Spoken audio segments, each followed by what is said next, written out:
መሐመድ ሰለላሁ ዐለይሂ ወሰለም ከረሃብ የተነሳ ሁለት ድንጋይ አስረው ተቸግረው ነበር ያኔ ወቅት ላይ። ሰሃባውም 3 ቀን አልበላንም ይላል ጃቢር ኢብኑ አብዱላህ፣ ውሃ ብቻ ነው የጠጣ ነው ይላል። ይሄን ሳይ በጣም አዘብ። ከ40 ግራም የምትሆን ገብሳለች፣ ስትፈጭ ደግሞ ታንሳለች፣ ደግሞ ትንሽ የምትታረድ እንሰሳለች። እባክሽን ዱቄቱን ፍጪው፣ ሊጥ አድርጊው ዳቦን ጋር። ነቢያችን ሰለላሁ ዐለይሂ ወሰለም በአንድ ወቅት ሰሃቦቹን ይህ ስራ ሰርቶ ይመጣል አሉ። ማሊክ የውሚዲን አይደል? ማሊክ የውሚዲን ዳኛው እሱ ነው፣ ፈራጁ እሱ ነው። ፍርዱ ደግሞ ዝንፍ አይልም። እያንዳንዷ በሰው ላይ የፈጸምካትን ወንጀል ከሐሰናህ የተነሳ ክፈል ይባላል። ፈስአሉ አህለ ዚክሪ ኢን ኩንቱም ላ ተዕለሙን። ነቢዩ መሐመድ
ሌላ 10 ይተካል፣ በልቶ ይወጣል።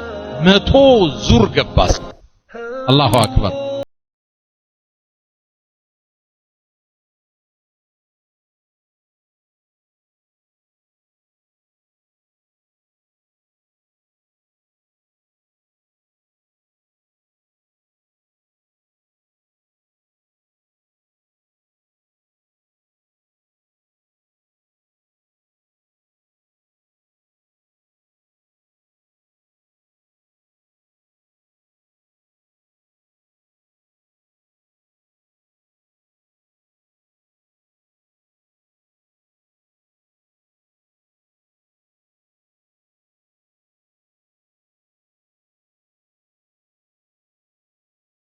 አላ ረሱልላህ ነቢያችን ሰለላሁ ዐለይሂ ወሰለም በአንድ ወቅት ሰሃቦቹን አተድሩነ መል ሙፍሊስ አሉ።